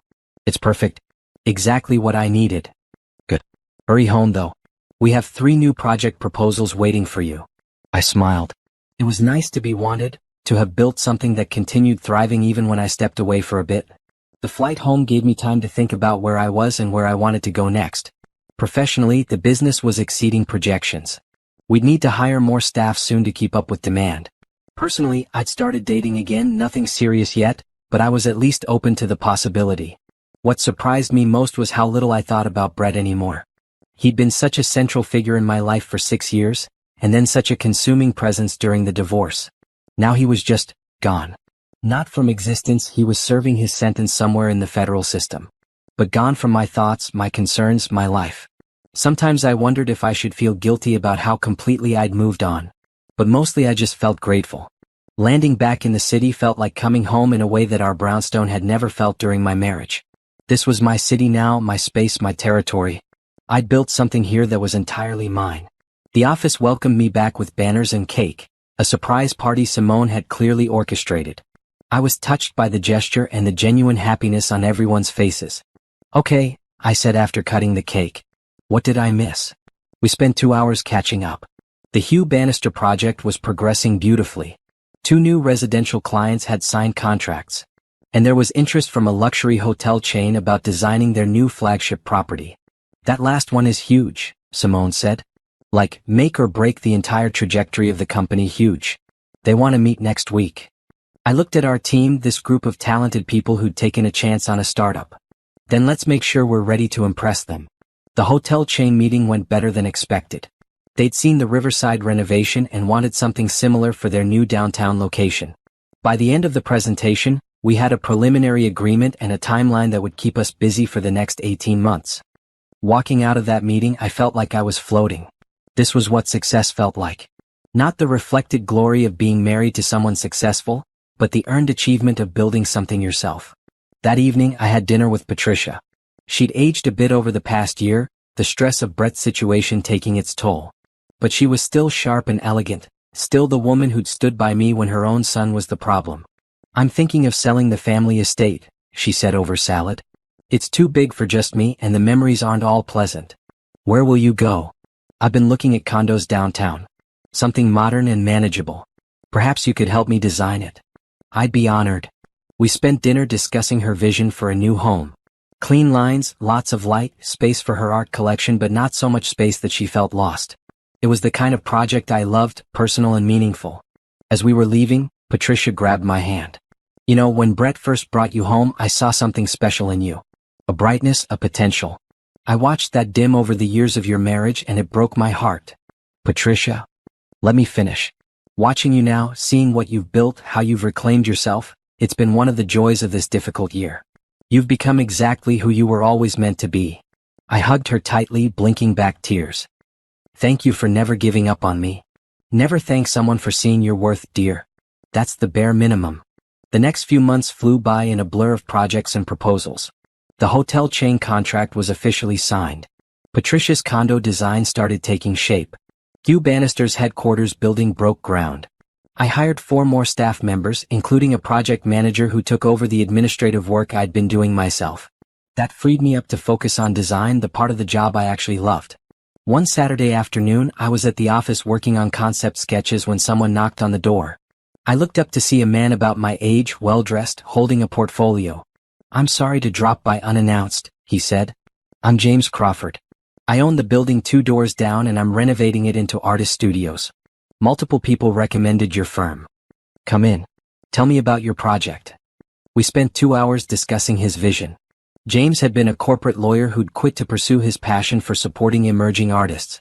The building renovation was his way of creating affordable studio space in a city where artists were being priced out.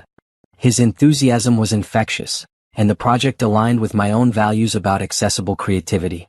By the time he left, I'd agreed to take on the job at a significantly reduced rate.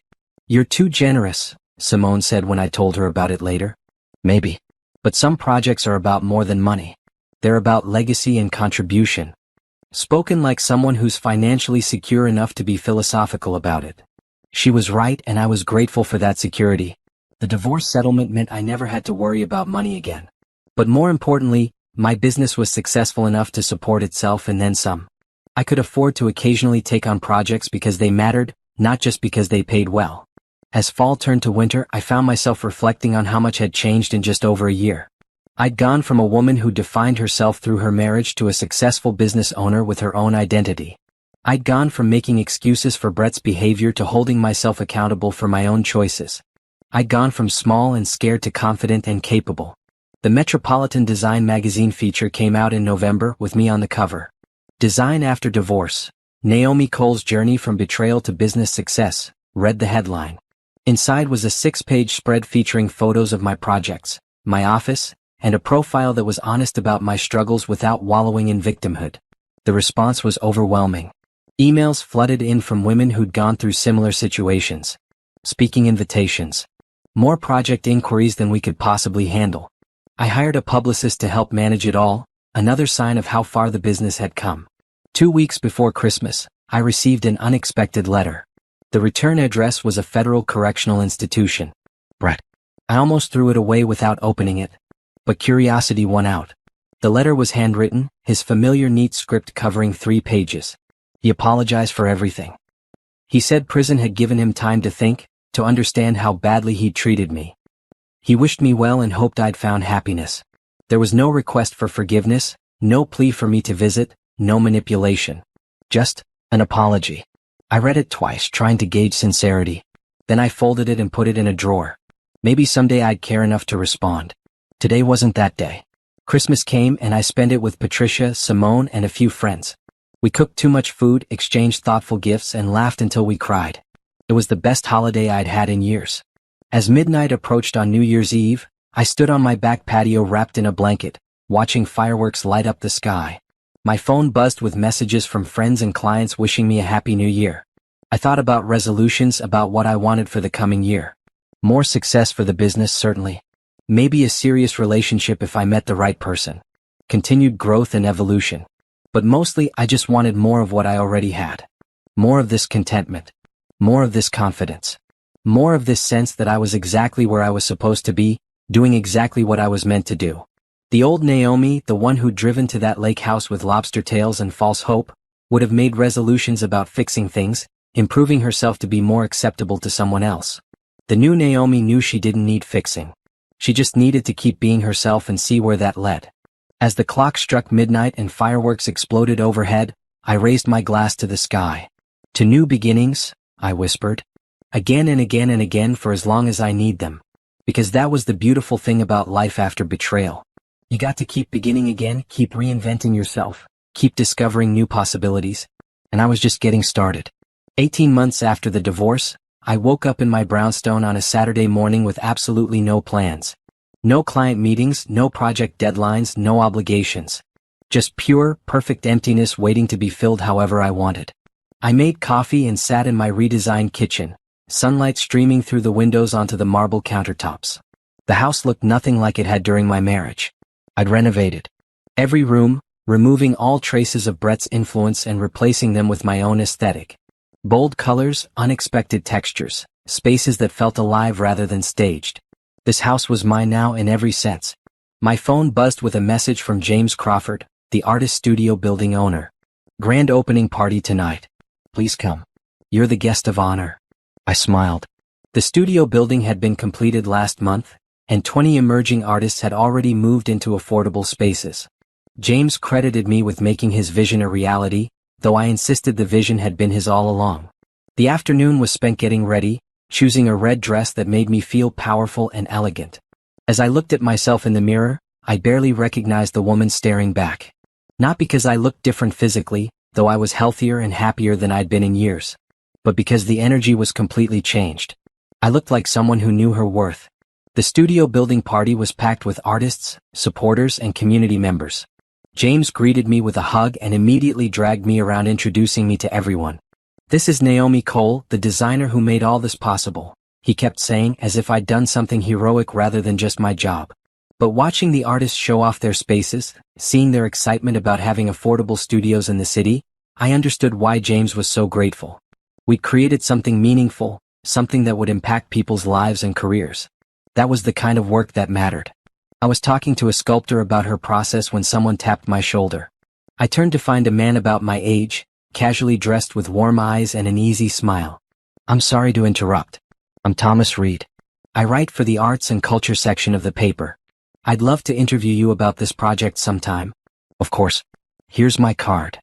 We chatted for a few minutes about the building, the design process, the importance of supporting local artists. Thomas was articulate and genuinely interested, asking thoughtful questions that went beyond surface level. "Can I be forward?"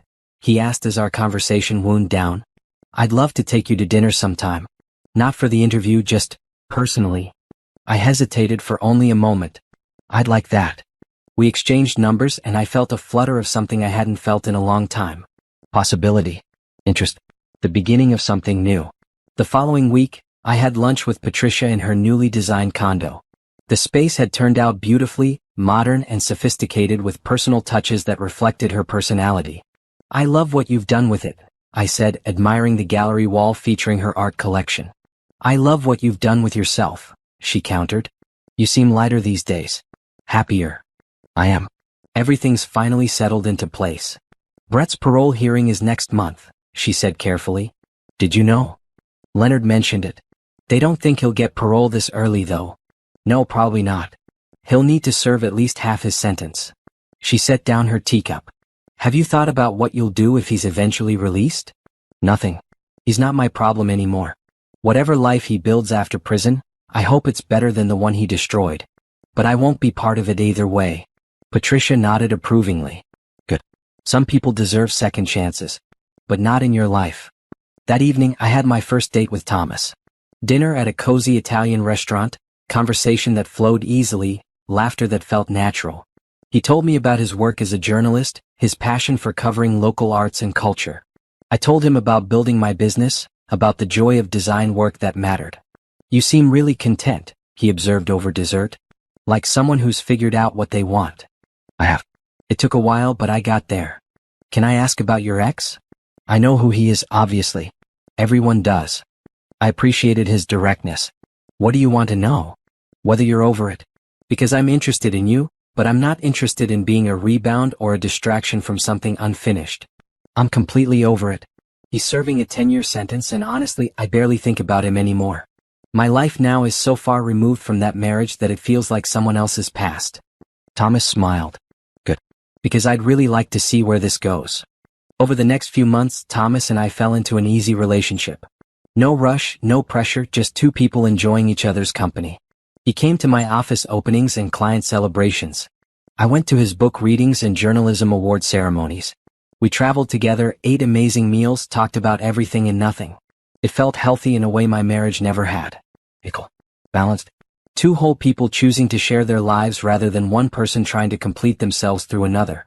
Spring arrived, and with it came a major milestone for Naomi Cole Design. We'd been in business for 2 full years and had completed over 50 projects. Revenue had tripled. Staff had grown to 15 people. We were profitable, established, successful by every metric. Simone and I celebrated by taking the team to a fancy restaurant, the kind of place we couldn't have afforded 2 years ago. Speech. Someone called and I stood with my glass raised. 2 years ago I was starting over from nothing. Scared, uncertain, questioning everything. I could have played it safe. Could have taken a corporate job somewhere. But instead I took a risk on myself. And you all took a risk on me. I looked around at the faces gathered around the table. Every person here has contributed to making Naomi Cole Design what it is. Your talent, your dedication, your belief in what we're building together. This success belongs to all of us. And I promise you we're going to keep pushing boundaries, taking on meaningful projects, and building something we're all proud of. The toast was enthusiastic and I sat down feeling overwhelmed with gratitude and pride. That night, lying in bed with Thomas, I thought about how much my life had changed. 2 years ago, I'd been someone's wife. Now I was someone in my own right. A successful business owner. A confident woman. Someone who knew her worth and wouldn't settle for less. "What are you thinking about?" Thomas asked sleepily. "How different everything is now." "Better different?" "So much better." Summer brought news that Brett's parole hearing had been denied. He'd serve at least another 3 years. Part of me felt satisfaction at that, though I tried not to. Revenge wasn't healthy, Leonard had told me. But accountability was important. I didn't dwell on it. Brett was a chapter in my past, not a character in my present. Instead, I focused on what was ahead. A major conference keynote speech about business resilience. A book proposal from a publisher interested in my story. Discussions about opening a second office location to handle our growing client base. Thomas and I moved in together that fall, buying a new place neither of us had history with. We designed it together, his love of vintage pieces mixing with my modern aesthetic to create something uniquely ours. One evening, as we were unpacking boxes in our new home, I found myself thinking about the woman I'd been. The one who'd made herself smaller to fit someone else's expectations. The one who'd ignored red flags and made excuses. "You're quiet," Thomas observed. "Just thinking about how far I've come." From what? From being someone who defined herself through her relationship. Who thought she needed a husband to be complete. Who was so desperate to believe her marriage was fine that she ignored all evidence to the contrary. Thomas set down the box he was holding and pulled me close. "That woman doesn't exist anymore." "No," I agreed. "She doesn't. And I'm grateful for that." As the second anniversary of the divorce approached, I decided to do something symbolic. I sold the engagement ring Brett had given me, the one I'd kept in a drawer not sure what to do with it. The jeweler gave me a fair price, and I immediately donated the money to a women's shelter. Let something good come from that broken promise. Patricia called that evening. "I heard you sold the ring." "How did you?" "Small social circles, dear. I think it's wonderful. That ring represented something that no longer exists. Better to transform it into something helpful." "How are you doing?" I asked. "Really? I'm well. Adjusted to my new place, enjoying my independence. Brett writes me occasionally from prison. I respond because I'm his mother, but I don't pretend to condone what he did. That must be difficult." "It is what it is. You can love someone and still hold them accountable." I'm learning that lesson late in life, but better late than never. After we hung up, I sat on my couch in the home I shared with Thomas, thinking about accountability and growth and second chances. Brett would eventually get out of prison. He'd have the opportunity to rebuild his life, to become someone better. I hoped he would. Not for my sake, but for his own and for everyone who would interact with him in the future. But whether he did or didn't wasn't my concern anymore. I'd moved so far past that chapter that his story and mine no longer intersected. My story was about building something from ruins. About discovering strength I didn't know I had. About refusing to let betrayal define me or diminish me. And that story was still being written, with chapters yet to come that I could barely imagine. The year ended with a celebratory dinner, just Thomas and me, toasting to another year of growth and possibility. "To new beginnings," I said, raising my glass. "To the life you've built," Thomas countered. "And to all the adventures still ahead." As midnight approached and another year began, I felt completely at peace. Not because everything was perfect, but because I'd learned that perfect wasn't the goal. The goal was authentic. Real. Mine. I'd spent years being someone's wife, playing a role, fitting myself into spaces that weren't designed for me. Now I was finally just Naomi. Designer. Business owner. Partner. Friend. Whole person. And that was more than enough. 3 years after finding Brett at the lake house with Candace, I attended a business award ceremony. Naomi Cole Design had been nominated for Emerging Business of the Year, competing against companies that had been around much longer. I didn't expect to win. When they called my name, I was so shocked I almost didn't move. Simone had to push me toward the stage. Standing at the podium, looking out at hundreds of business professionals, I felt a surge of emotion that threatened to overwhelm me. 3 years ago, I began, my voice steadier than I felt. I was starting over from nothing. I just left a marriage that nearly destroyed me. I had no business plan, minimal savings, and more fear than confidence. But I had something else. Determination to build a life that was mine. Not borrowed, not reflected, not dependent on anyone else's success. Mine. I paused, looking at the faces in the audience. This award isn't just for me. It's for every person who's ever had to start over. Who's faced betrayal or loss and chose to rebuild rather than give up. who's looked at their broken pieces and decided to make something beautiful from them. This is for all of us who refuse to let our worst moments define our futures. The standing ovation surprised me. As I walked off stage with the award, I felt like I'd finally closed the door on that old chapter completely. The woman who'd driven to the lake house with lobster tails was gone. In her place was someone stronger, wiser, more authentically herself than she'd ever been. And the future? The future was whatever I decided to make it. Because that was the greatest gift to come from betrayal. The understanding that I alone controlled my destiny. No one else could make me happy or successful or fulfilled. That was my job, my responsibility, my power.